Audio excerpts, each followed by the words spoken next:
en la anterior clasificación no se veía nada de implante.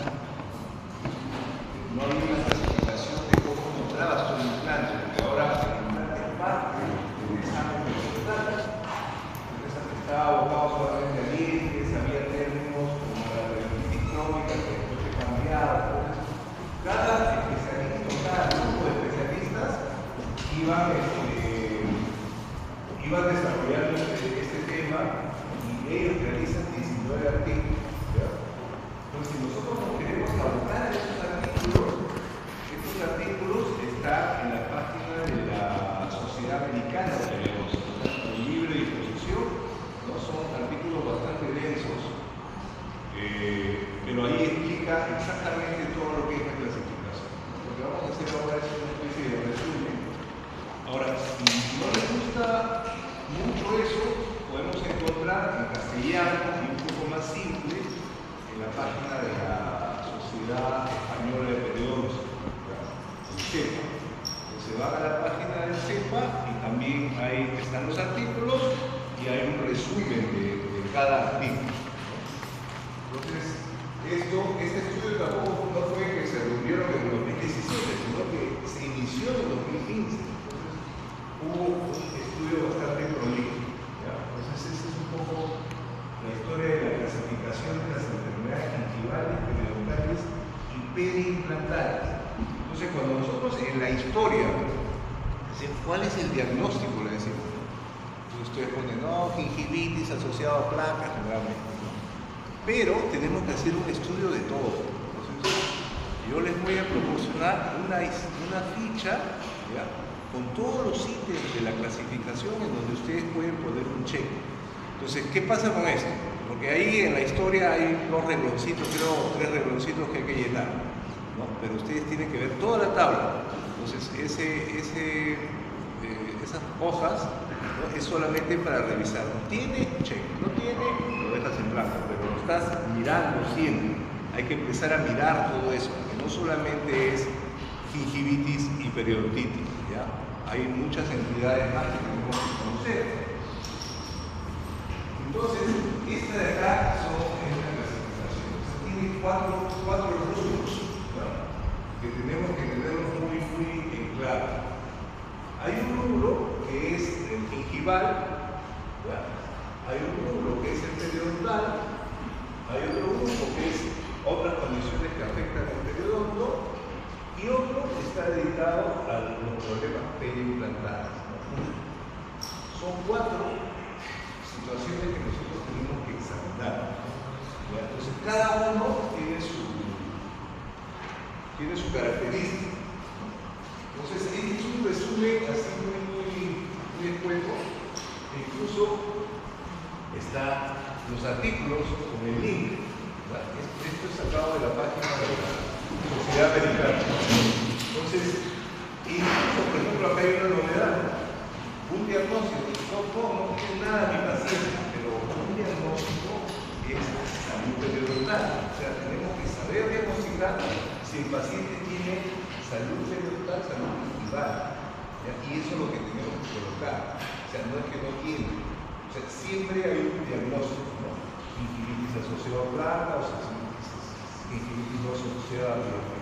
Después vienen los tipos de periodontitis, las otras condiciones que vienen a ser los problemas más que todo grupos gingivales alrededor de los dientes y todo que es la gama de problemas implantales. Entonces siempre tienen que tener en cuenta esos 4 grupos. Entonces, si nosotros vamos al primer grupo, ¿no?, que es salud periodontal, gingivitis inducida por biofilm y gingivitis no inducida por biofilm, ¿no? Esto de acá es de la página del CEPA. Lo tenemos en castellano, lo tenemos un poquito más simple para poder mirar, ¿no? Entonces, dentro de ese grupo de clasificación, de ese primer grupo, tenemos 3 entidades que tenemos que ver. A ver, ¿qué tiene un paciente? No tiene nada, tiene salud. Entonces, tenemos que poner acá, ¿verdad? Si tiene asociado a biofilm, que es lo que más sucede, ¿no?, entonces es solamente asociado a biofilm, porque hay acúmulo de biofilm, o hay factores de riesgo. Hay sistémicos y hay locales. tenemos que ir chequeando esa parte, ¿no? Y hay otras enfermedades que no tienen ese problema, ¿no? Que no es solamente biofil, sino que hay biofil y aparte hay un problema sistémico. Eso también tenemos que poner, ¿no?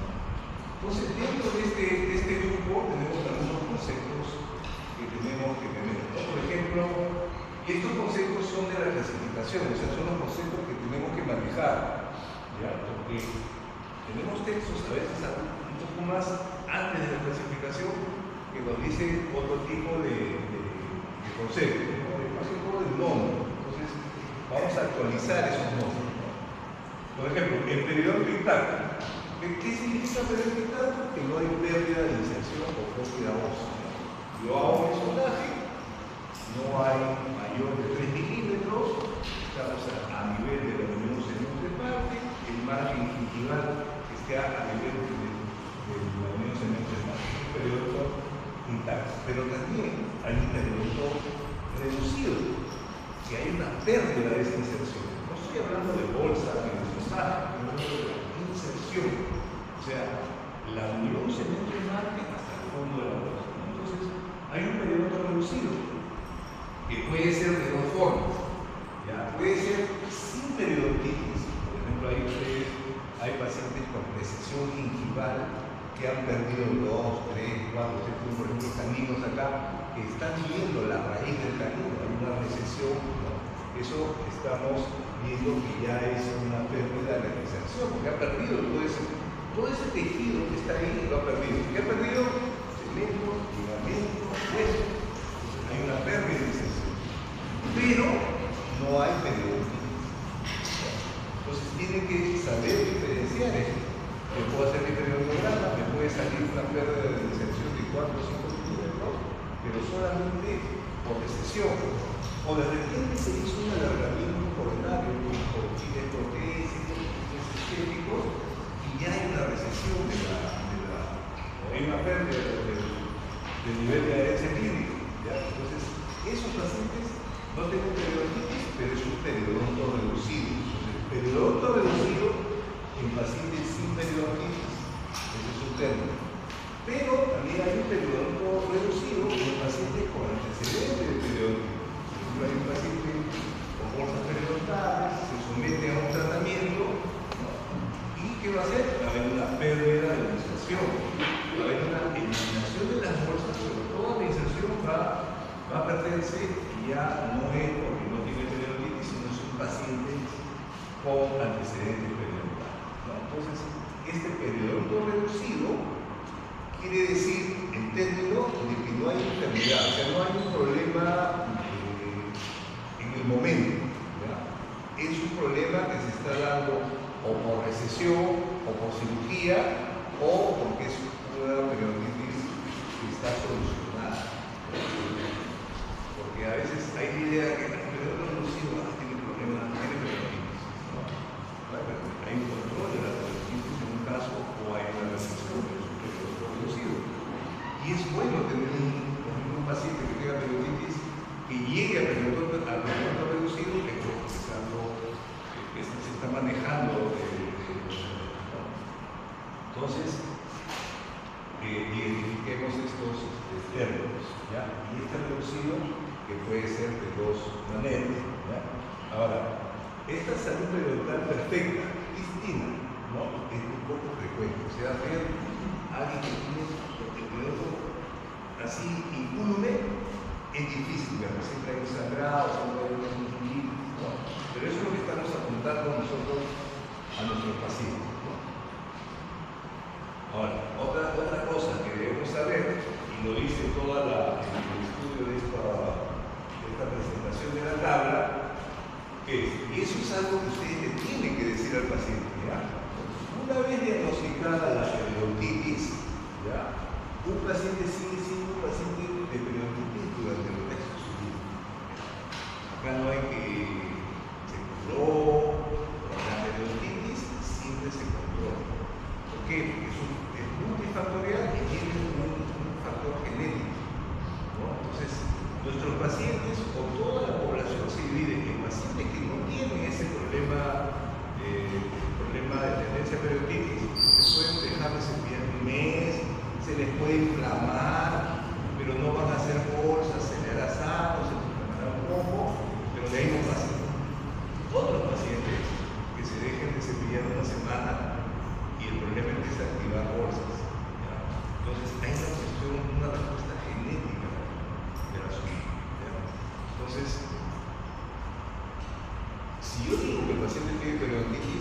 tener siempre. Ya no es que se le va a ir porque se hizo la limpieza.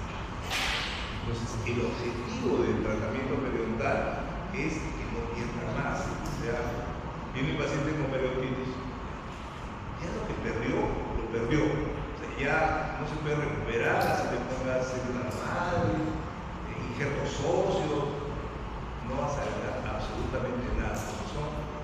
Todo el periodonto que tienes que ganar, no es hueso, es cemento que tiene que estar pegado a la raíz. De ahí tiene que salir un ligamento y de ahí tiene que tener hueso, estamos hablando del periodonto. O sea, crear un periodonto sobre una raíz que ya la perdió es utopía. Entonces, ¿cuál es el objetivo del tratamiento periodontal? Es detectarlo a tiempo, por eso tiene que ser a tiempo, para que esté en control. Pero si ya pasó, que no tiene, que ya ha destruido, es que no destruya más, ¿no? Entonces tiene una movilidad de uno, ¿no? Yo sigo haciendo mi limpieza, será cada 3 meses, de raspaje, de cirugía, en algún momento de regeneración para zonas muy puntuales, pero el objetivo de todo el tratamiento periodontal es que no pierda la pieza, ¿no? Que no haya bolsa, porque si hay bolsa va a haber placa y va a activarse el problema, ¿no? Esa es la situación. Entonces eliminamos bolsa para que el paciente pueda controlar, ¿ya? Y poder mantener ese periodo de paz, ¿no? Entonces ya está bien, ya cada 6 meses, no es un viejito que no se lava bien cada 3 meses, cada 2 meses, pero es un trabajo de seguimiento, ¿ya?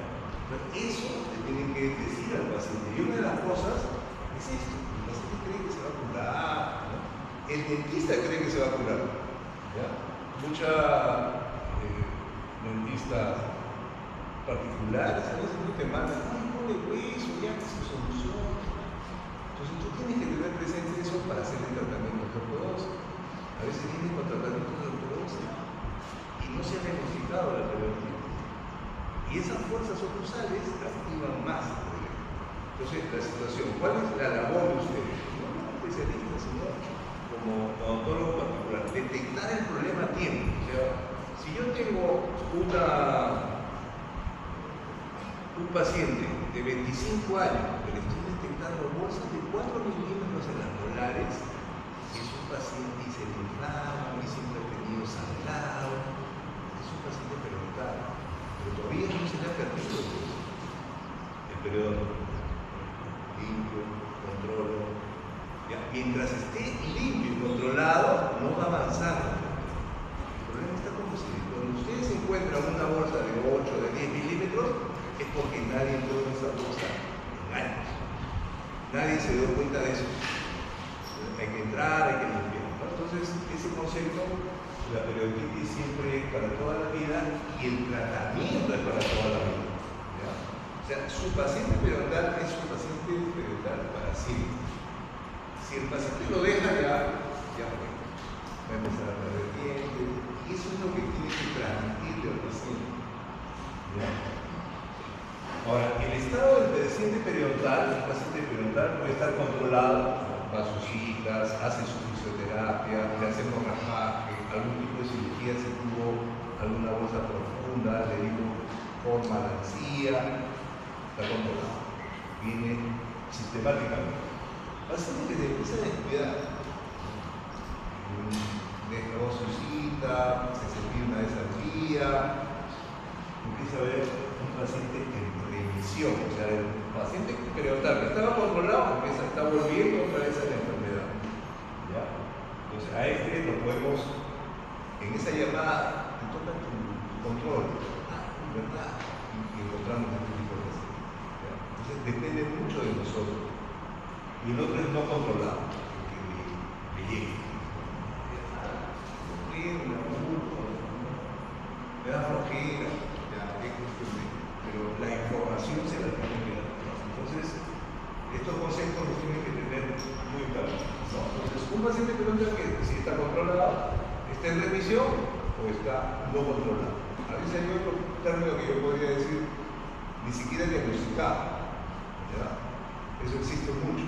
Yo he tenido pacientes que son médicos que tienen son jefes de unidad de cuidados intensivos, que tiene una periodontitis brava y que no sabía que la tenía. Ya, imagínense el nivel real de nuestra población. Porque si un médico a veces no está atento a eso, ya, una persona común.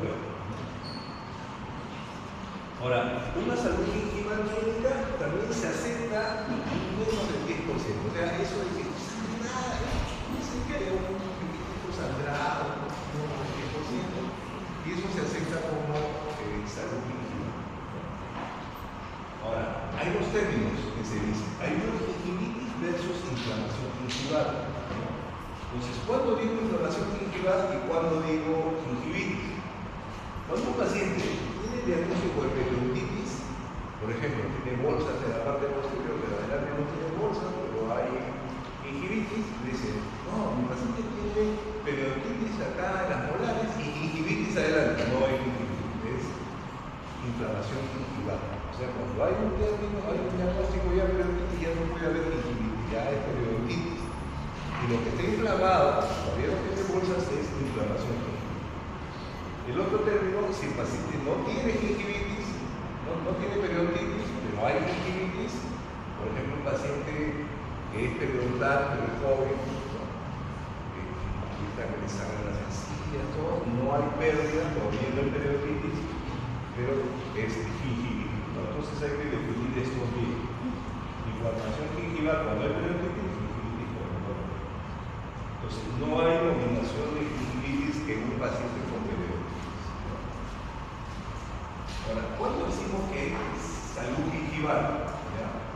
Entonces, hay menos del 10% del sangrado del sondaje.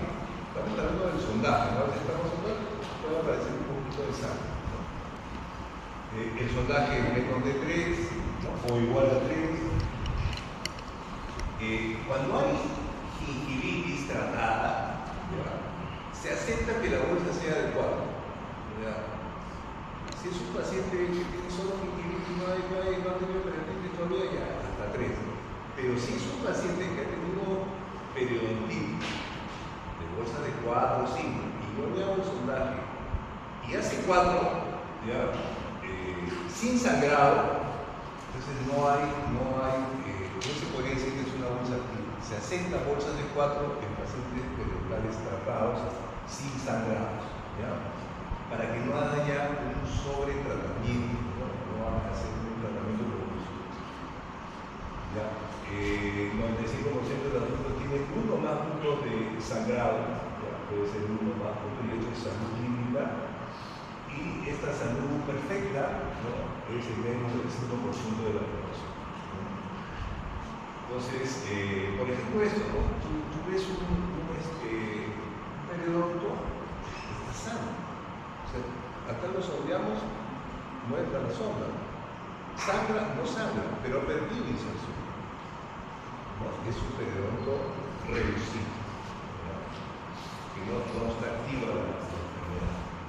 Puede ser por recesiones, no tiene el buen periodontal, o podría ser periodontal tratado y ha quedado con esa enfermedad. Que le podemos hacer un injerto blanco, tratar, eso se puede hacer, ¿no? Pero generalmente el paciente tiene esa forma. Entonces, como habíamos dicho, en epidemiología es 3 milímetros, se acepta 3 milímetros, pero en tratamientos clínicos, ya en la clínica, 4 milímetros sin sangrado, se puede decir que lo podemos dejar, lo podemos controlar. El paciente puede controlarse con cepillo, libro. Ahora, si esos 4 milímetros tiene sangrado, brota sangre, quiere decir que la bolsa está aquí. Ahí sí tiene que haber tratamiento. ¿Ya? Entonces, esos 3 milímetros no son tan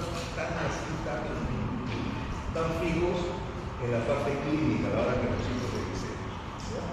Siempre podemos aceptar esos 4 milímetros. Pero fíjense siempre bien si la bolsa está activa, ese término. Esa bolsa está activa, meto la sonda y sale sangre, sale pus. Siento que hay cierto cálculo pegado a la nariz, ¿no? Ya es una bolsa. Si yo ingreso cada mes o cada 6 meses, eso siempre va a estar. Y el paciente le da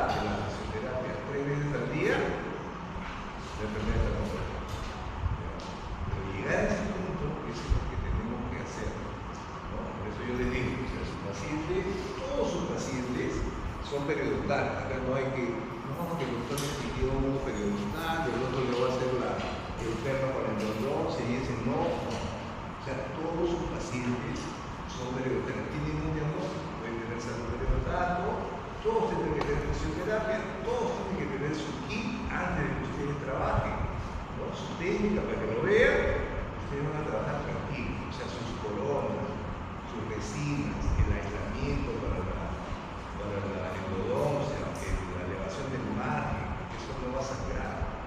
Pero si yo quiero, a veces estoy viendo, está trabajando, está lleno de plata. ¿Cómo puede estallarlo si no hay un control? Entonces, todos los pacientes tienen que tener su diagnóstico periodontal, todos tienen que tener su fase 1, que lo podrías hacer en una cita si el paciente es perfecto, o en 2 a otro lado. O sea, todos tienen que tener ese esquema, porque lo más importante es la salud periodontal para los pacientes. Entonces, dentro de la gingivitis dijimos que hay también factores predisponentes, ¿no? En el sentido de, por ejemplo, el tabaquismo, el diseño, pacientes diabéticos, en donde el problema está que al tener este problema sistémico de riesgo, la respuesta es mayor, ¿no? Si el paciente sin problema sistémico hace sangrado, ya el que tiene problema sistémico diabético, la respuesta es más exacerbada, ¿no? Ese es el problema. El tratamiento es el mismo, ¿ya? Incluso con mayor cuidado, ¿ya? Pero ustedes tienen que ver, cuando ustedes ven algo exagerado, es que tienen que estar sospechando de algún tipo de factor que está haciendo problemas en ese sitio. Entonces, esa clasificación que dijimos, la gingivitis inducida por biofilm, este es el término que ustedes tienen que poner en el diagnóstico. O sea, la mayoría de sus pacientes tienen gingivitis. No, sí, gingivitis severa. El nombre es este. Este es el nombre de la clasificación. Entonces, ¿qué es lo que tiene? Gingivitis inducida por biofilm. ¿Ya? Ese es el término. Y hay otras condiciones de lesiones no inducidas por biofilm, ¿no? Trastornos genéticos, infecciones, problemas inmunológicos, nutrición, erotismo. Pero no es que no haya biofilm, sí va a haber biofilm, pero la respuesta va a ser mayor, ¿no? Si es que se exagera. Por ejemplo, si yo veo algo así, tengo que sospechar que el paciente está tomando algo o tiene algo sistémico, ¿no? Entonces ahí es donde tenemos que ver. Entonces siempre hay algo, y esto es de la página del Z, ellos han hecho un protocolo en el sentido de qué hacen con el paciente para el diagnóstico, ¿no? Si el paciente viene con paciente con salud periodontal, el paciente puede tener una gingivitis, pero a la vez gingivitis también puede después hacer un paciente con periodontitis, y ahí va un tratamiento periodontal. No, pero ese diagnóstico, ya hemos dicho, puede ser controlado, en prevención o no controlado. Y el diagnóstico de paciente con gingivitis, el diagnóstico es el gingivitis, y el diagnóstico por salud periodontal es diagnóstico de salud periodontal. Entonces, este es el diagnóstico que se da en este primer grupo de pacientes que tenemos.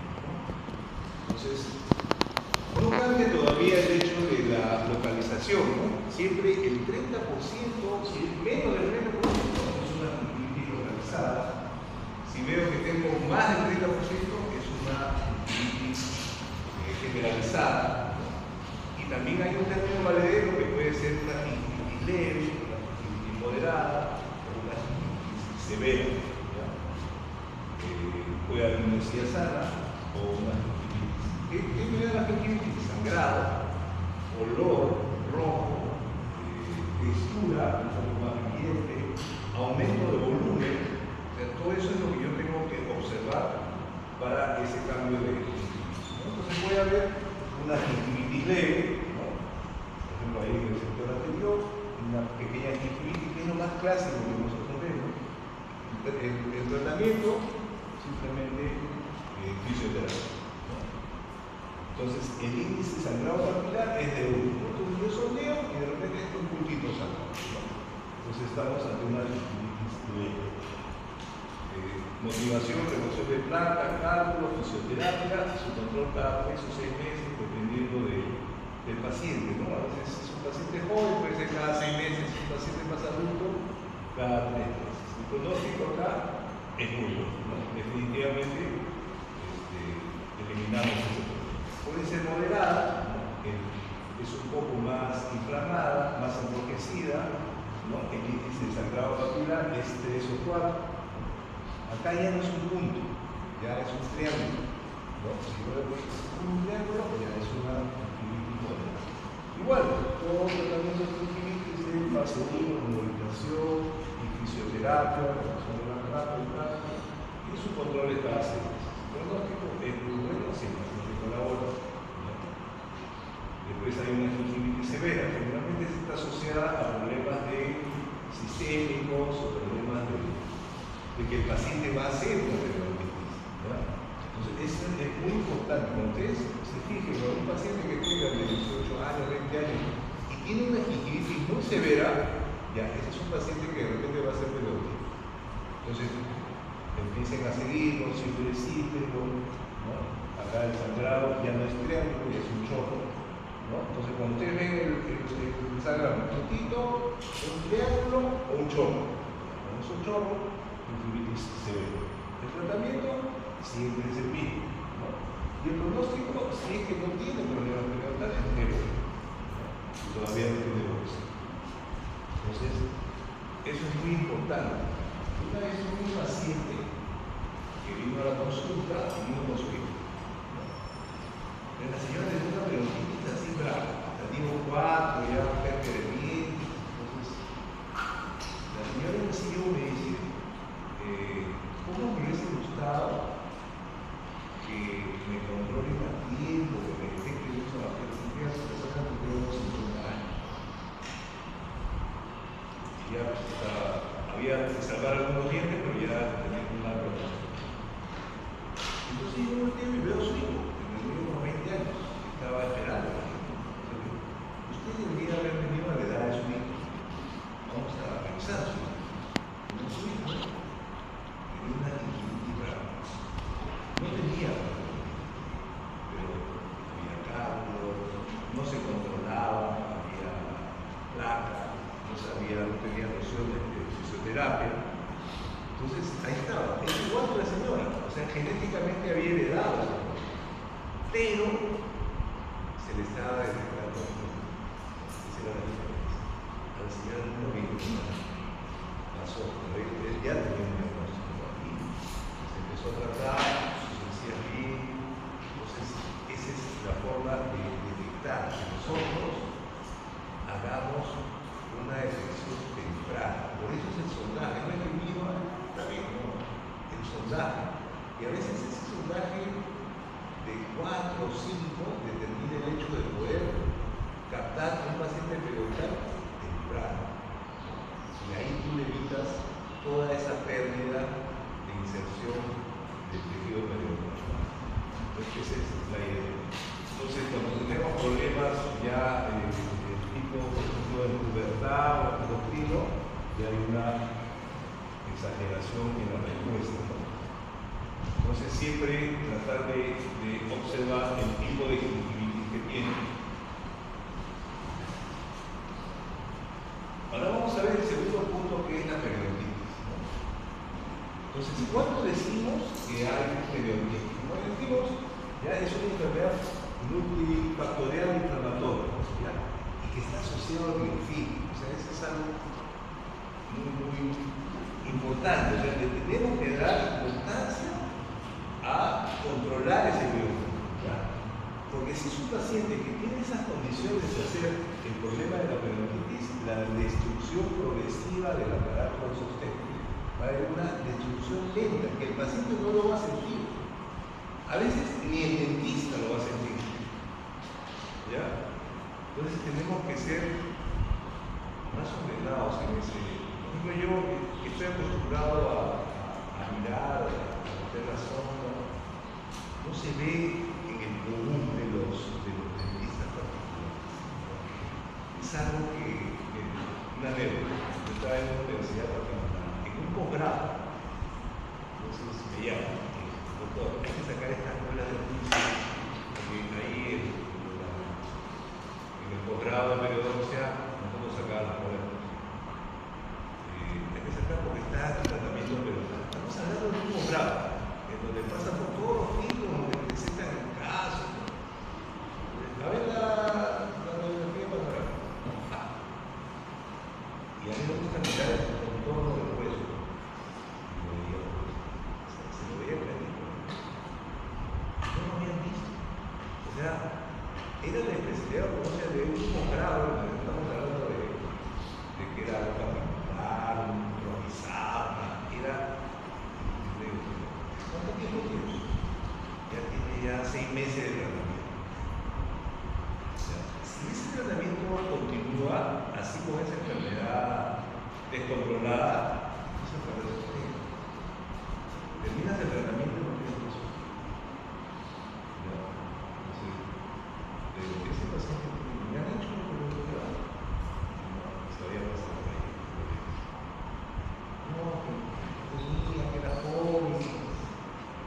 Tienes que sondear. Cuando tú me dices, no tiene nada, sondeaste. ¿Y cuántos son los sondajes? Estamos hablando de 180 centímetros. Vamos a poner un promedio de la pieza, de los 6, 180 sondajes. Para saber si hay eso es lo que da problema. Pero hay que saber pasar el tiempo de sondaje. Tampoco es una cosa milimétrica que medio milímetro, no sé, tienes que tener tu sonda bicolor y saber si pasa o no pasa los 3 milímetros.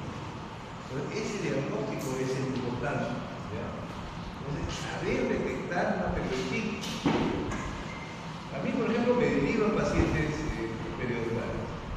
Fácil, control de placa, rapaje avisado, paciente feliz. No, nunca me han hecho eso.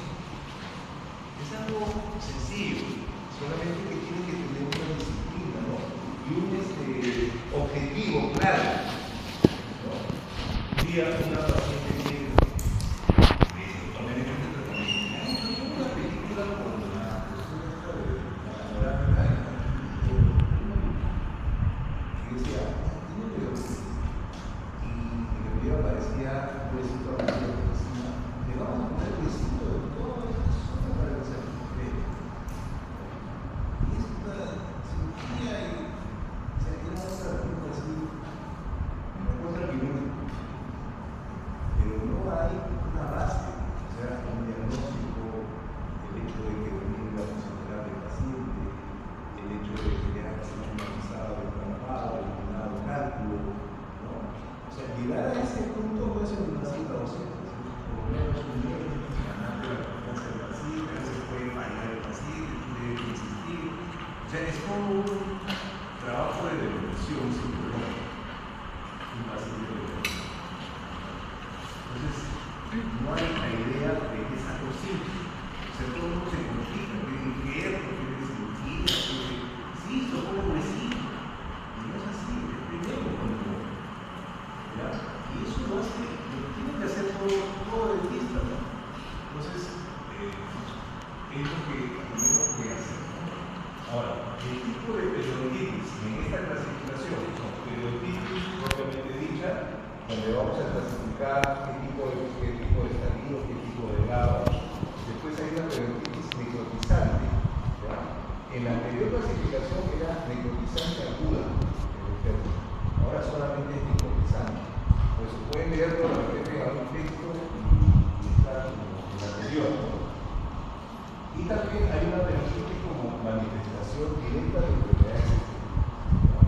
O sea, hay enfermedades sistémicas que más o menos son 44 enfermedades sistémicas que entran dentro del problema periodontal. Por ejemplo, el síndrome de Down es un paciente que tiene diabetes.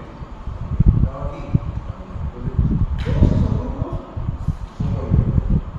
Y cada de esos va a crear un problema de periodontitis, ¿no?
el estadio te va a decir la gravedad.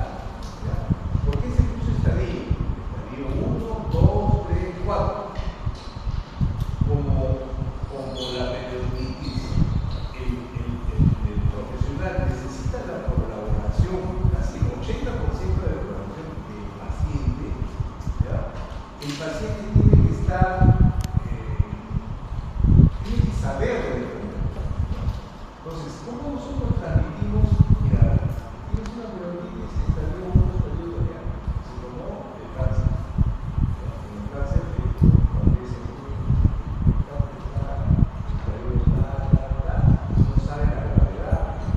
Entonces, eso lo tomaron acá en esa reunión que hubo en el 2017, ¿ya? Que para poder transmitirle la gravedad que tiene el paciente tiene conciencia de los signos de los y después el grado es la velocidad de la progresión. Está avanzando muy rápido. Por ejemplo, si yo veo, yo he visto chicos de 18 años con los dientes así, ¿no? Y una progresión bravísima, 18 años, 20 años. ¿Ya? Esa es una progresión muy rápida. ¿Ya? De repente un paciente de 70 años ha perdido un tercio. Una progresión lenta. O hay una progresión mediana. Esos grados, eso me dice qué tan veloz está la enfermedad. ¿No? Grado A, B o C. Estadio 1, 2, 3 o 4. Y eso es lo que ustedes tienen que colocar en este diagnóstico, cuando ustedes diagnostican periodontitis. Entonces, esta es la tabla oficial de la clasificación. ¿Ya? La necrotizante, la tiene manifestaciones sistémicas y la periodontitis, los estadios, los grados.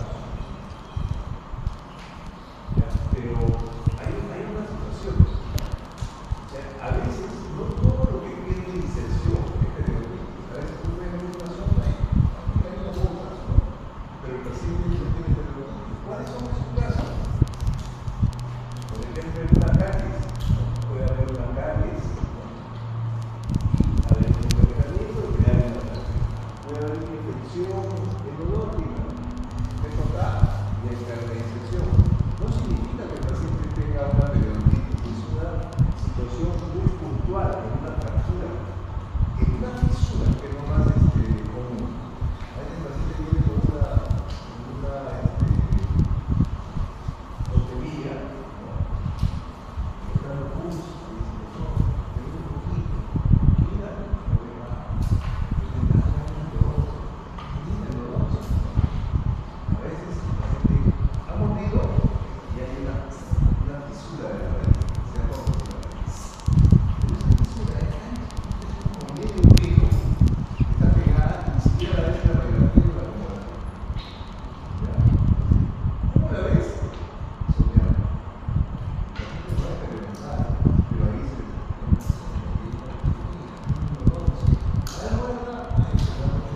tiene una mordida traumática o versión solamente en esa zona. Podemos decir que hay una fisura. Yo les quiero decir con esto que siempre que hay un sondaje algo, puede ser periodismo, hay una periodización, pero hay casos, por ejemplo, como el tercero. La tercera pegada, esta zona distal, esta zona, no tiene inserción. ¿Ya? Entonces hay casos en los cuales esa pérdida de inserción puede estar presente, pero no necesariamente es un problema de periodismo. Bueno, veamos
puede ser vertical. Esto acá es vertical. Generalmente las verticales son con defecto cognitivo. Ahora, como dije, 3/3, un medio, ¿no? Cervical, medio y apical. Cuando está en el tercio cervical, ya es una pérdida medio. Cuando está en término medio, es moderado. Cuando está en el tercio apical, como acá, se ve. ¿Ya? Ahora, nunca se deje llevar por la cara. Yo podría ver, no sé, hay que sacar. Eso no es lo que decide. Vamos a sacar. Uno ve eso y se asusta. Lo que más manda a los tratamientos periodontal es la movilidad.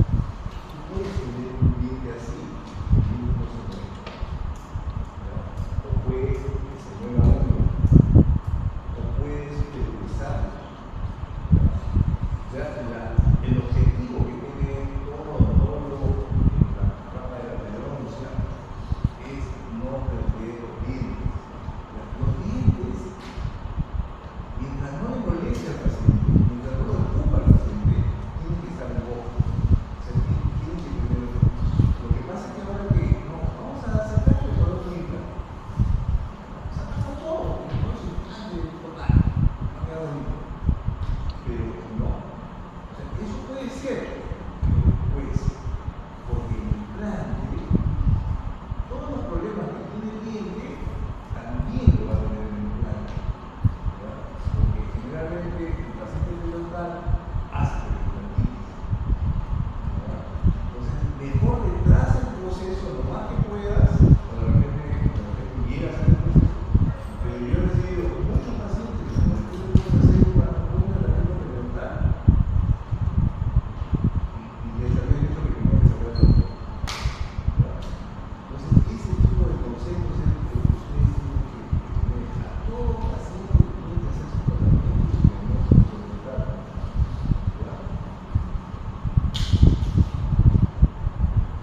Entonces, ¿cómo sacamos el estadio? ¿Cómo sacamos el grado? El estadio decimos que es la gravedad del estadio. El grado es la tasa de progresión, ¿no? Le da cómo está avanzando el problema.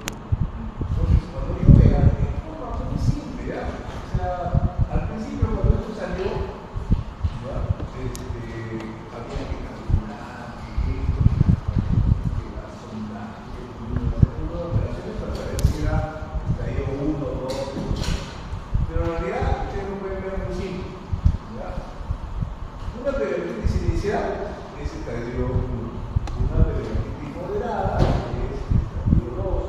Una periodontitis grave con riesgo potencial a pérdida de dientes, con riesgo potencial a pérdida dental es estadio 3. Y una es que está recontra avanzada, donde ya ha perdido dientes, ya no tiene muy buen diagnóstico, estadio 4. Entonces, eso es lo que tienen que ver ustedes. ¿Qué sería una periodontitis inicial? Bolsas de 4 o 5, no pasa nada.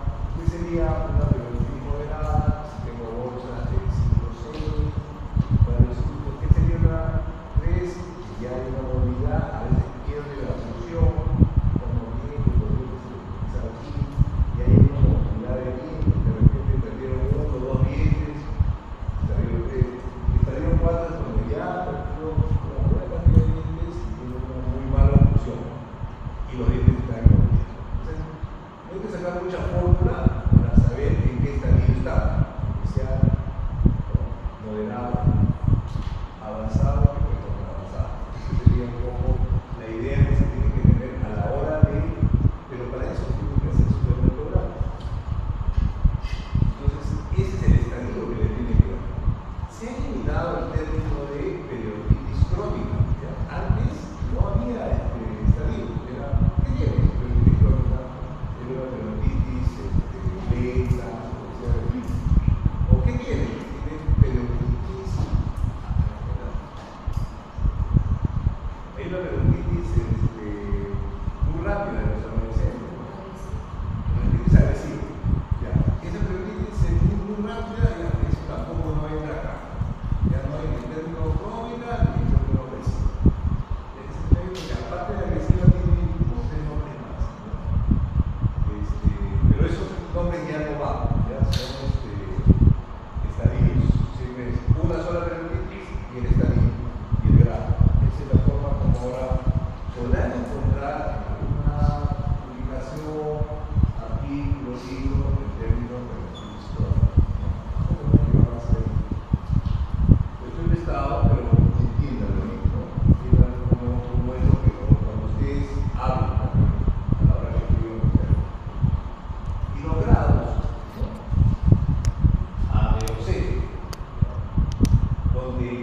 es el grado ligeramente, se puede decir, normal. Hay una progresión moderada, es como se comporta una periodontitis. Generalmente, cuando yo voy a poner un grado, le pongo B, de ahí arranco. ¿Qué tiene B? Si ya lo he visto, pues ya hay B. ¿Ya? Ese es lo que tiene que colocar. Pero ya, dependiendo de repente, ya me gané, ¿no? ¿Qué edad tiene? 18. Se le pone a la gente, ya no es B. ¿No? Ya pasamos a C. O de repente hay una enfermedad que no está avanzando, está caminando y no avanza, A. ¿Ya? Pero lo más normal es B. ¿Ya? Pero ese B, de repente, el paciente es un paciente fumador, ¿no? O es un paciente diabético. ¿Ya? Ese B ya no es B, porque tiene esa condición de la diabetes y que te pueden hacer un proceso. Entonces, hay dos formas de hacerlo, ¿no? Si tú estás haciendo el seguimiento del paciente con su periodograma, ya tienes el paciente 10 años, sabes más o menos cómo está progresando la enfermedad, esa es una forma de saberlo. Y la otra forma es según la edad del paciente. El paciente tiene enfermedad, entonces está avanzando muy rápido en su edad, está ahí, ya con la edad también lo puedes usar. Entonces siempre hay como un protocolo de paciente nuevo. Paciente nuevo se detecta siempre con la ósea, la zona estimatoria de inserción, la profundidad, el sangrado, entonces se sospecha que tiene hepatitis, se ve si hay factores locales, esa fractura, cae, posición de la bola de fluido, se ve, o si hay una pérdida de inserción clínica de dientes, ¿no? Más de 4 milímetros y más de 10% de sangrado. A eso se llama, como habíamos dicho, inflamación. Este lo tienen ahí, el libro de CEPA, donde prácticamente es cómo llegar al diagnóstico.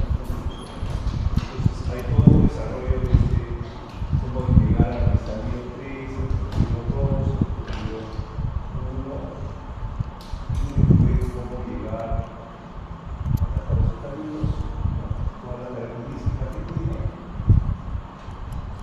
y después se asigna el grado. Entonces, hay un ratio que se saca, ¿no? Que debe ser 1.25 o 1. Entonces ahí podemos ver si la repente es de grado A o grado C, qué tiempo es que ha avanzado.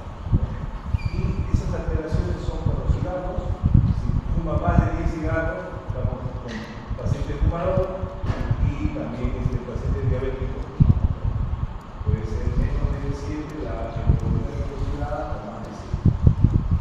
Pasa al grado de diagnóstico.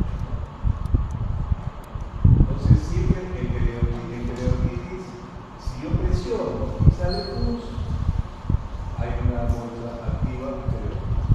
Si hay un sondaje alto, más de 8 milímetros, podría estar sospechando, ¿no?, de una fisura, una fractura, pero ver si hay una periodontitis.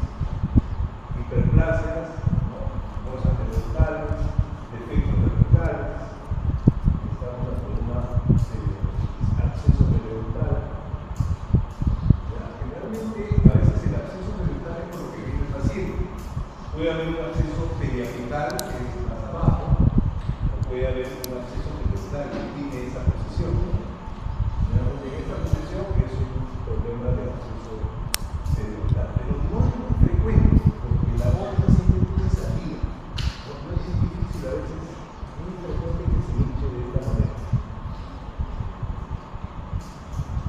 Problema de fuga, también a veces nos olvidamos de medir la fuga puede pasar y crear un problema también. A veces se terminan volantes, los interiores, que al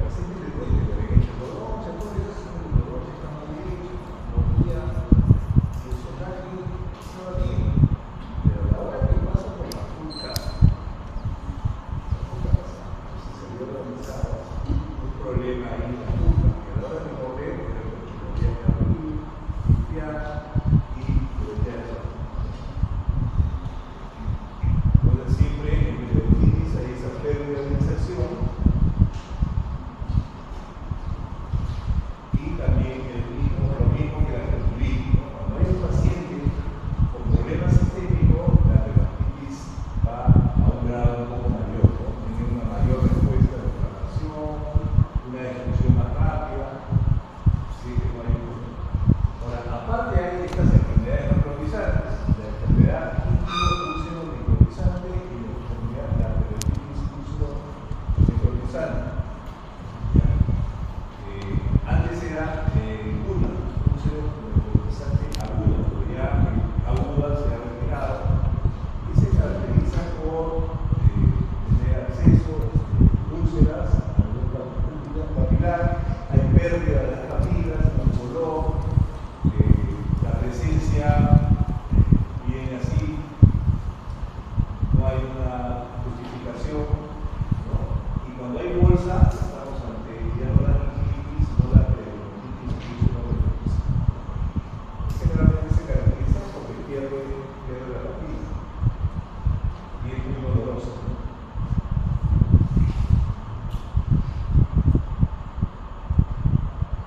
Entonces tenemos tres tipos, ¿no? La periodontitis necrotizante, la periodontitis de enfermedades sistémicas y la periodontitis pura, que en lo que es estadio 1, 2, 3 y 4, ligado a B y C. Entonces ahora vamos a ir al otro grupo. Entonces tenemos ahorita en conclusión dos grupos. El grupo de la salud periodontal y la gingivitis y el grupo de la periodontitis. Entonces ahora vamos al tercer grupo, que es otras condiciones que afectan al periodonto. Entonces, dentro de esas otras condiciones tenemos las enfermedades sistémicas. Estas enfermedades sistémicas, como les había dicho, son 44 enfermedades sistémicas, ¿no? Son problemas sistémicos que se manifiestan en una facilidad de hacer periodontitis, ¿no? Tenemos diabetes mellitus, obesidad, osteoporosis, tenemos síndrome de Down. Entonces hay una gama de enfermedades en las cuales tiene que ver la presencia de periodontitis. Hay trastornos genéticos, hay tabaquismo, pero también tenemos el grupo de las condiciones bucogingivales. Entonces, esas condiciones bucogingivales para nosotros es bastante importante en el sentido de, por ejemplo, la recesión. A veces nuestros pacientes tienen recesiones. Entonces, para las recesiones, esta clasificación se ha puesto un poquito más fina. Entonces, tiene que ver mucho, y ese cuadrito sería bueno que lo tengan en sus recesiones. Ahora que hagan la clasificación o el diagnóstico, ver la recesión. Generalmente, esta clasificación tiene que ver con la clasificación de Kaiser del 2011. Antes teníamos a Miller, que era el que hacía 4 clasificaciones, pero en este rubro se ha tomado CAI. ¿Qué nos dice CAI? Entonces yo puedo diagnosticar CAI 1, CAI 2, CAI 3. Recesión tipo 1, recesión tipo 2, recesión tipo 3. Entonces, ¿qué es lo que me dice? Siempre lo que se observa en la recesión, ¿no?, es la parte interproximal. Es lo que siempre tenemos que ver.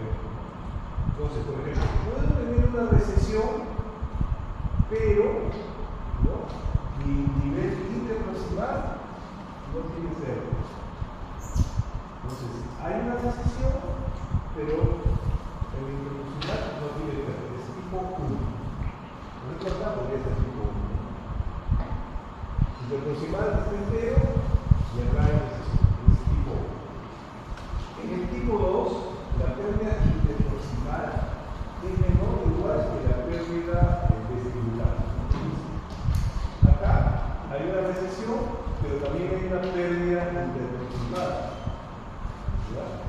ser esta medida menor o igual. Entonces, este es Cairo 2. Y Cairo 3 es cuando la medida interproporcional es mayor que la medida de la pérdida de la recesión. Entonces, ahí tenemos los tres tipos de recesión de Cairo. Entonces, cuando vemos la recesión, tiene un milímetro, puede tener 2, puede tener 3 milímetros, pero lo que más tiene que ver es la parte interpersonal. Está afectada la parte interpersonal, porque no estamos hablando de periodontitis, es solamente recesión. Cuando hay periodontitis, está afectada la parte interpersonal. Entonces, tipo 1 generalmente no está afectado. Tipo 2, medianamente afectado. Tipo 3, severamente afectado. Entonces, 1, 2 y 3. Y eso tiene que ver mucho con el diagnóstico. Si yo digo, voy a solucionar este problema con un tiempo libre acá. Tipo 1 tiene muy buen pronóstico, porque tiene el apoyo del proximal. Tipo 2, medianamente solamente lo voy a poder conseguir hasta el misterio del equilibrio proximal. Y tipo 3 es un poco difícil poder cubrir, todo se va para abajo. Entonces, cuando yo quiera cubrir eso, tengo que ver las zonas de institución. Pero además, hay que ver otra cosa, eso es en forma general, ¿verdad? Pero cuando yo tengo un cuadro de recesión, hay dos cosas que tengo que ver: el nivel gingival y el nivel dental. Entonces, por ejemplo, acá, yo pongo acá, es tipo 2, tipo 3, acá puedo marcar. Si hay recesión, profundidad de la recesión. ¿Cuál es la profundidad de la recesión? No se ve del margen hasta el margen gingival. Entonces, si lo medimos, la profundidad de la recesión, del tipo de Cairo. Grosor gingival. Grosor gingival es un tipo grueso, un tipo delgado. Puedo poner un milímetro, medio milímetro, o milímetros, etc. Ancho decía que utilizar, o sea, acá tiene 3 milímetros, decía que utilizar, o no podría tener nada, no podría tener uno, no podría tener bastante. Entonces, ¿cuánto decía que la utilizar aquí? Entonces, a nivel gingival, a mí me importa mucho saber cuánto es la recesión, qué tipo de grosor tiene mi encía, qué tipo de ancho decía adherida técnica. Ya son tres situaciones que tengo que ver a nivel gingival. Y a nivel dentario también es importante mirar. ¿Ya? Uno es si veo o no veo el renglón segmental. Acá yo veo la situación. Entonces, hay situaciones en que mira, claramente veo el esmalte y la raíz de esa. Pero hay situaciones en que está bocado, o sea, porque está comido, o sea, metido, o hay una cuña, o desgaste, ya no veo el nivel segmental. Sí, nivel detalle. Ya. Entonces, estoy viendo que en esa recesión, situación gingival, situación dental. Y el otro tema que tengo que ver es si hay escalón. Yo puedo tener una raíz completamente plana, negativa, pero puedo tener una abrasión así y tener un escalón. A veces también se puede hacer de raíz y están unidas así. Ese es el escalón por su pico. ¿Y para qué me sirve eso? Si yo voy a colocar un injerto, si la raíz es plana, el injerto va a descansar, se va a poner. Si la raíz no es plana, está metida, el injerto va a sufrir menos pronóstico. ¿Ya? O de repente tengo que colocarle una resina antes, para que pueda descansar mejor el injerto. Entonces, este dato me sirve. Este dato también, porque es lo mismo, es más cómodo tener el límite de la imagen con la dentina que no tener. Eso también me sirve, se complica, así que no lo tiene.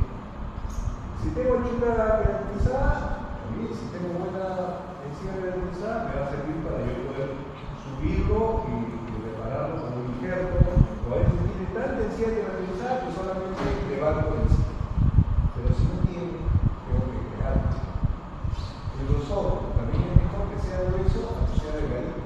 A veces hay fluidos en esta zona, que es muy delgadito, también es una corte. ¿Y cuánto es la precisión? Bueno, mejor que sea 1 o 2 milímetros, escoger un tipo de técnica que escoger obtener una versión de 5 o 6 milímetros. Entonces, este cuadro me da la idea de cómo van a superar el camino. Este cuadrito, cuando tenga precisión, lo hace en la silla. Yo les voy a dar la diapositiva. Ahora, otras deformidades cognitivas alrededor de la vida. No solamente es recesión, que otra cosa puedo ver yo alrededor de los dientes. Algo que yo tengo que poner siempre, ¿verdad? Es un diagnóstico que siempre lo tengo que poner. ¿Qué cosa es? ¿Es grueso o es delgado? ¿Cómo es si es grueso o es delgado?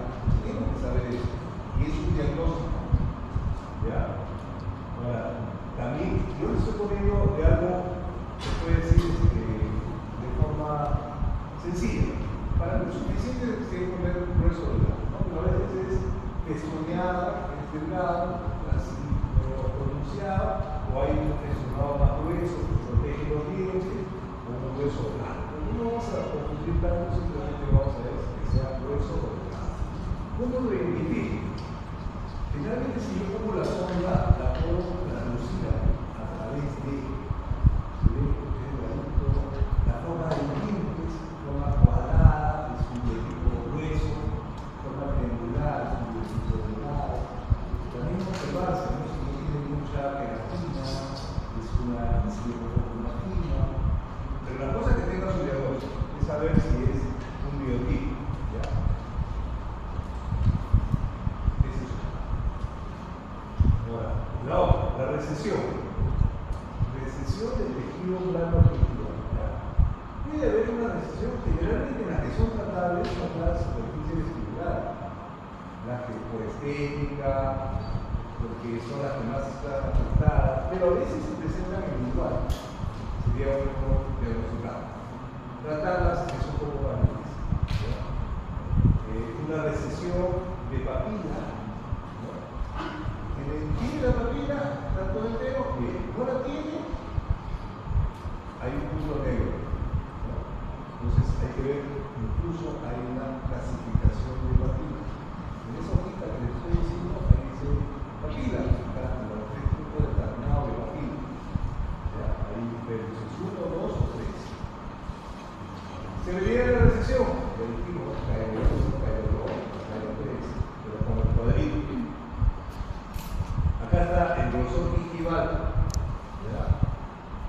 Puede ser 1 milímetro, 2 milímetros, 50. Ancho gingival, decía que la minimizada, ¿cuánto ancho tiene? Generalmente 3 es bueno. 1, 2, tenemos problemas de presencia de caries cervical. A veces no tiene apoyo la encía a ese nivel, ¿no? Entonces tenemos que hacer una resina, ver si hay eso, etc. Problema de la preocupación estética del paciente, como es su sonrisa, es una sonrisa gingival, es una sonrisa que solamente se ve los dientes, importante. Presencia de hipersensibilidad. A veces el paciente con esas recesiones tiene problemas de color, hipersensibilidad del vidrio. Otra cosa, tenemos carencia de encía caracterizada, disminución de la profundidad del vestíbulo. Hay vestíbulos muy poco profundos, esos crean problemas de acúmulo de placa. Entonces hay cirugía que podemos ampliar el fondo de su diagnóstico. Por eso es que ustedes son demasiados, por eso es que tienen que tener una tabla en donde ustedes digan, ¿tiene problemas? No. Sí, no, o sea, no tienen que estar pensando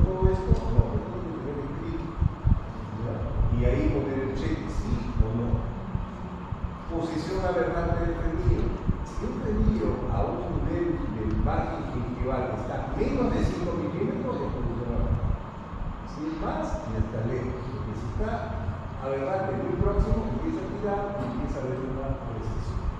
Exceso gingival, a veces por biotipo, o a veces por algún tipo de sustancias, me puede hacer pseudobolsa. ¿Cuál es el problema del exceso gingival? Que no es fácil de controlar la placa. O sea, mientras más pobre tenga la densidad, es más difícil controlar la placa. La forma del filo de cuchilla que tiene densidad es casualmente para que la placa discurra. No puede haber un borde. Entonces, un exceso gingival hay hecho, puede haber pseudobolsas, un margen inconsistente, se ve mal, específicamente a este paciente que quiere disminuir, el agrandamiento gingival y el color anormal, ¿no? Bueno, no podríamos decir que es anormal, pero a veces hay una pigmentación que es normal, pero a veces el paciente quiere evitarla, lo podemos figurar ahí, ¿no?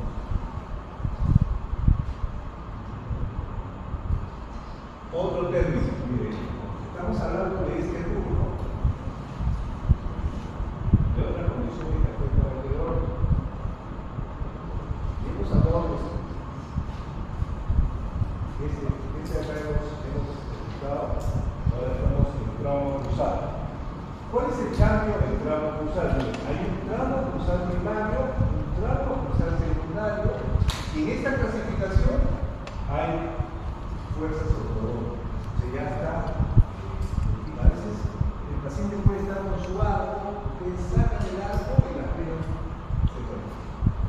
Ese es un trauma ortodóntico que está dentro de la clasificación. O sea, lo tendrían que poner como diagnóstico. Primario es cuando tiene el trauma, pero no tiene enfermedad periodontal. No es sonar. Secundario es cuando tiene el trauma y hay un sonar con el problema periodontal, ¿no? Entonces, dentro de estas cosas traumáticas, debemos esos estudios. Ahora, ya dijimos, ¿no? La recesión es el margen gingival más atrasado. Esta es la clasificación de Miller. Vamos a compararla con la clasificación de Cairo. La clasificación 1 de Miller, ¿qué me decía? Que había una recesión, pero que las partes proximales estaban enteras. Pero había una diferencia acá en Cairo. Cairo tiene cuatro tipos. Cairo dice que la recesión no se extiende más allá de la línea mucogingival. Ese detalle lo tiene Miller, pero no lo tiene Cairo. O sea, la recesión, si yo tengo la línea mucogingival acá, la recesión solamente está antes de la línea mucogingival y además está la parte interproximal está entera. La clase 2, y es ahí donde crea la segunda clase, que no la tiene Cairo, es que la recesión se extiende más allá de la línea mucogingival. Entonces acá hay una diferencia, ¿no? Mientras que a Cairo no le interesa que la recesión esté más allá, antes que la línea mucogingival, Miller clasifica 1 y 2, uno dentro de la línea mucogingival y 2 llegando a la línea mucogingival o pasando. Pero siempre la parte proximal está entera, es clase 2. Clase 3 se puede extender más allá de la línea mucogingival y tiene una ligera pérdida de tejidos interproximales. Y 4 tiene una severa pérdida de tejidos interproximales. Ahí están las 4. Nosotros comparamos las dos clasificaciones de Cairo y Miller, más o menos viene a ser lo mismo, solamente que Cairo, la 1 de Cairo y 2 de Miller. Después tenemos, bueno, ya dijimos que hay ausencia de simetría, posición adelante del tornillo, que se puede crear un problema. Hay otro rubro que había antes, que ahora no hay, está. Por ejemplo, antes eran deformidades mucogingivales en los rebordes cilíndricos.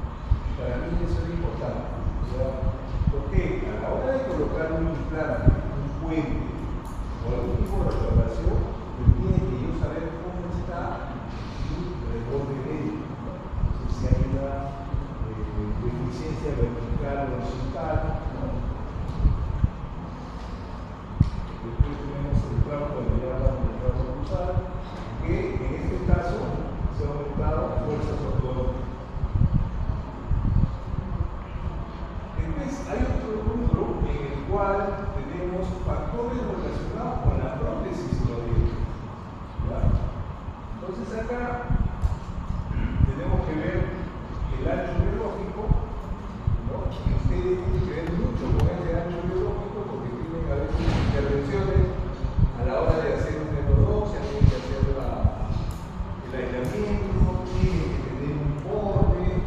Entonces ahí esa pérdida del ancho biológico a veces se puede reconstruir ese ancho en un momento de tamaño del fondo, o a veces hay que hacer una cirugía, ¿no? Pero esto viene con la fractura del diente, ¿no? Los factores anatómicos, fracturas radiculares, reabsorción radicular, proximidad radicular, elusión pasiva lateral. Y dentro de lo que es las restauraciones, ¿no? Los márgenes de restaurar colocados dentro de los tejidos de inserción, cuando hay un margen de una prótesis que está dentro de la anestesia, procedimientos clínicos relacionados con la fabricación de restauraciones indirectas y reacciones de hipersensibilidad. O sea, esto tiene que ver con la rehabilitación de los materiales. Esto de acá también es un grupo, lo van a ver en ese tercer grupo, ¿verdad? Factores relacionados a factores y nóminas. Después vienen los abscesos periodontales. Tenemos un absceso periodontal que puede ser en un paciente con periodontitis, o un absceso periodontal en un paciente sin periodontitis. Entonces ahí están las causas. Entonces puede haber tratamiento con la periodontitis, o puede haber un acceso por impactación, por falta de punto de contacto, los hábitos, los factores ortogónicos, el paciente privado. Entonces hay una serie de situaciones que me pueden crear accesos periodontales. Después hay otro rubro que es lesiones endoperiodonales. Muchas veces, cuando yo estoy haciendo un tratamiento periodontal, por ejemplo este tipo, un poco menos, es preferible hacer la endodoncia. Porque a veces el cruce de bacterias entre lo que es el periodonto y lo que viene de la pulpa, si yo puedo hacerlo muy polarizado, ¿no? Pero hay bacterias en la pulpa, ¿no? Y al revés. Estas lesiones endoperiodontal es mejor cuando es un paciente periodontal con una bolsa importante hacerle la endodoncia para poder eliminar un poco el factor microbiano. Antes, en la anterior clasificación, teníamos tres tipos de acceso. El acceso gingival, que se formaba solamente, decía, el acceso periodontal, que tenía que ver con el tejido periodontal, y el acceso periodontal, que se formaba, que es el más habitual, a la hora de la muela de juicio. Entonces, esos eran los tres accesos del periodonto que me parecía más claro. Ahora lo han llevado a otro tipo de clasificación, pero yo creo que manejando las dos podemos orientarnos y a veces no dejar de todo algunos conceptos que sí nos sirven de la anterior clasificación. Es un acceso periodontal que está viviendo expresamente el periodonto. Esta era otra clasificación que había de las lesiones endoperiodontais. La clase 1 era cuando el problema venía de un problema pulpar y se hacía periodontal. El otro era cuando venía periodontal y se hacía pulpar. Y el tercero era cuando era una combinación de los dos. Al final, si ustedes se dan cuenta, los tres necesitan un tratamiento endodontal. Por eso es lo que ocurre con los pacientes periodontales. Esta es la clasificación actual de la endoperiodontal.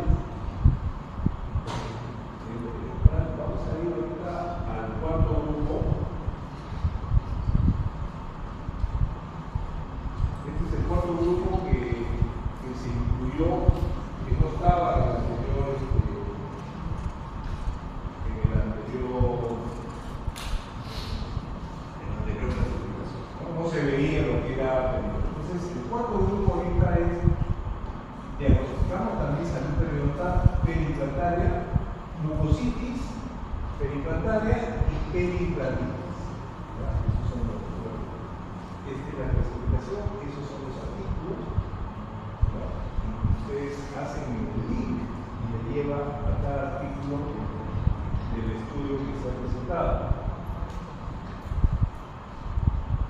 Acá es salud periodontal, mucositis, periimplantitis, y deficiencia de los tejidos blandos y duros periimplantados.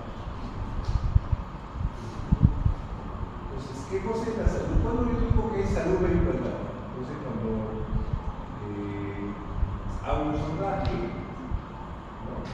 Y el sondaje no entra más de esos 4 milímetros, no hay sangrado, no hay pus, no hay inflamación.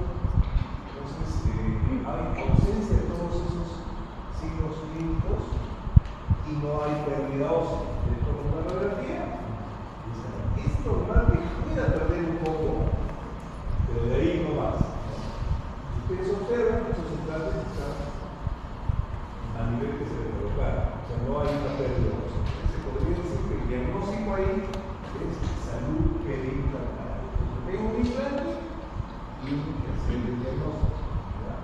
Radiografía, sondaje, observación clínica, no hay sondaje, no hay dolor, no hay materia, no hay sangrado en la radiografía, no hay pérdida ósea.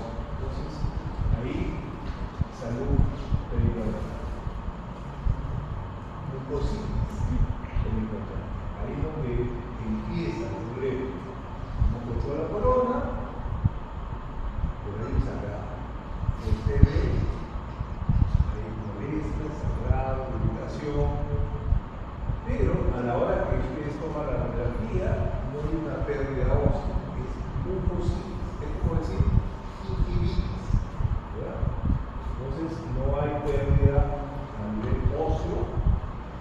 Entra el sondaje, puede estar aumentado porque la encía está aumentada, pero no va a penetrar más. Entonces, generalmente es presencia de placa, a veces la corona a nivel de implantes retiene más placa, ¿no? Hay que dedicarse un poco más. A veces también es un aviso de que va a ser peligroso. El paciente perdió los dientes con periodontitis, entonces puede haber un inicio de lo que hay que estar ahí, hay que chequear cada 3-6 meses, limpieza, que no se organice. Es igual que tratar una gingivitis, es una mucositis periimplantaria, ese es el diagnóstico. Después viene periimplantitis. En la zona se ve una zona inflamada. Pero ¿cuál es el problema? Que hay supuración y hay sangre. Puede haber sangre y puede ser mucositis, pero cuando hay supuración, ya es un término del hueso está afectado. Entonces ya es como una radiografía, hay pérdida ósea. Entonces ya no es mucositis, ya pasa a periimplantitis. Entonces, como digo, la mucositis precede la periimplantitis. O sea, cuando hay mucositis, tenemos que estar bien atentos para que no haya infección. Ver también si el paciente es diabético o fuma, pero los pacientes, y eso hay que repetirlo a los pacientes, pero lo que dice acá, también existe evidencia de mayor riesgo de periimplantitis en pacientes con antecedentes de periodontitis. No es la solución final. Colocar implantes es comienzo del problema. No es que son implantes, ya son felices para toda la vida. O sea, tiene que haber un control, mirar, seguir, y a veces haces todo y sigue la periodontitis.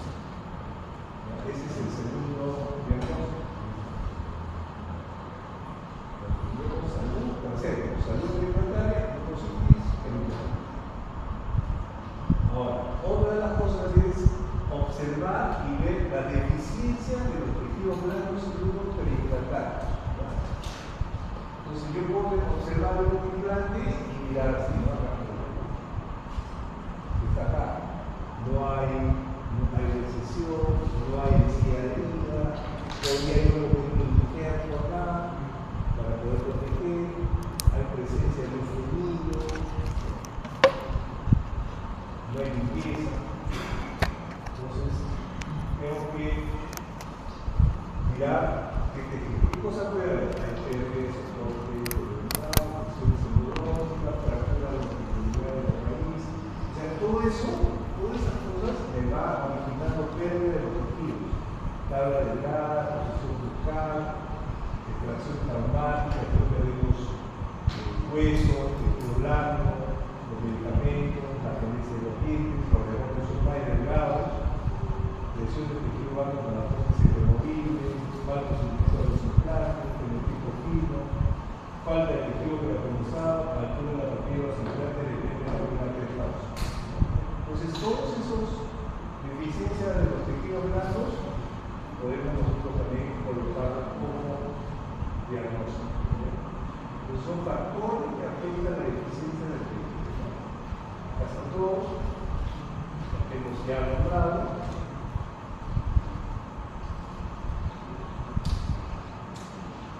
En este caso, miren, este paciente tenía como 50 años cuando vino a tratamiento. Mujer, no tenía hueso para poner los implantes, ya fue 1, 2, 3, 4, 5. No tenía hueso, tenía una PPR que quería tener su diente fino. Yo le digo, no tienes hueso, no puedo colocarte implantes. No, haz lo que sea. Entonces, le sacamos hueso de acá, acá está la huella. 1, 2, 3, 4. Una trifina, sacamos acá y le pusimos acá. Pero lo tiramos, esperamos unos meses y se quedó un hueso como para poner los implantes. Le pusimos los implantes. Los implantes son marca BIS, que son implantes centralinos, y se le hizo su prótesis. Ese paciente tiene como unos 14 años que no se puede ver. Algo muy bueno para hacer como que le molestaba acá, pero acá igualito. O sea, que se ha movido, que se ha destornillado, puede estar su diente fuera. Paciente como el segundo. Esta paciente es una paciente menor, tenía como 40 años. Y un paciente médico, ¿verdad? Tenía su prótesis, su implante.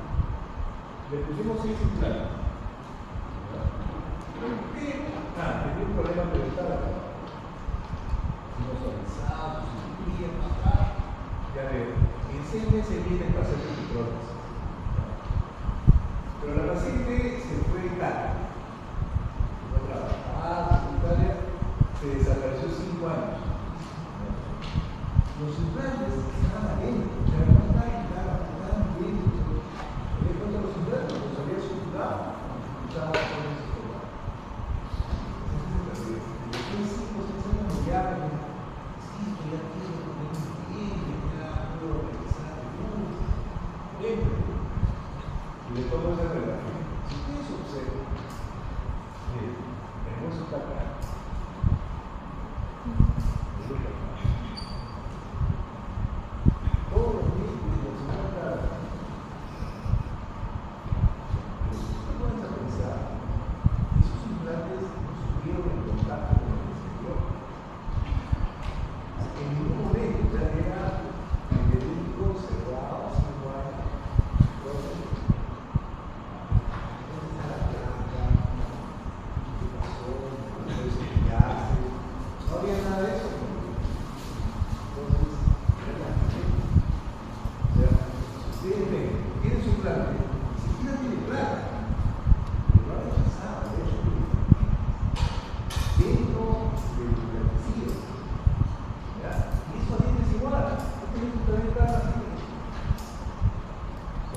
soportando la carga que está afuera. ¿No? Este no. Y este es más joven que él. Entonces, ¿qué ves ahí? Esa importancia de poder transmitir al paciente, ¿ya? Ese conocimiento, ¿no? Que sepa que en realidad es una enfermedad, ahora no hay estas enfermedades inmunológicas, ¿no? En realidad es como una enfermedad así, ¿no? Tiene una debilidad. Yo le digo al paciente, ¿sabe? Usted tiene debilidades sensibles y tiene que cuidarse al máximo. O sea, un descuido va a perder. Entonces, esa es la tarea del periodista, sino del odontólogo general que tiene que estar en el hospital. En 80, yo diría que el 85% de problemas dentales se soluciona con un buen raspado realizado. Las cirugías son. Yo tenía un paciente, un señor de 65 años, que era periodista. Entonces, yo estaba tratando, me visualizaba, todo bien, el señor cirugía, todo. Ya, vamos a hacer cirugía. Yo estoy realizado regular, le hice la cirugía de la mitad. Subirla, entonces, cuando le iba a hacer el otro lado, el señor me dice, doctor, tengo que ir a trabajar a Inglaterra. Y ya no puedo operar porque tengo que salir hasta mañana. Pero no se preocupe, yo me voy a dedicar a estudiar. 2 años, regresó y se ve con español de un día. Y se acostó todos los días. Cuando observé el lado que yo había operado, estaba sano, pero estaba en decisión. El lado que él se había operado, que había recibido avisado de operar, estaba sano, pero estaba en decisión, porque no lo había tocado. O sea, el hecho de que el Señor se haga su fisioterapia de esa manera había creado salud en el hospital. O sea, para que vean la importancia de la fisioterapia. No se dice cirugía. En esos 2 años no dejó que las plantas se están bien.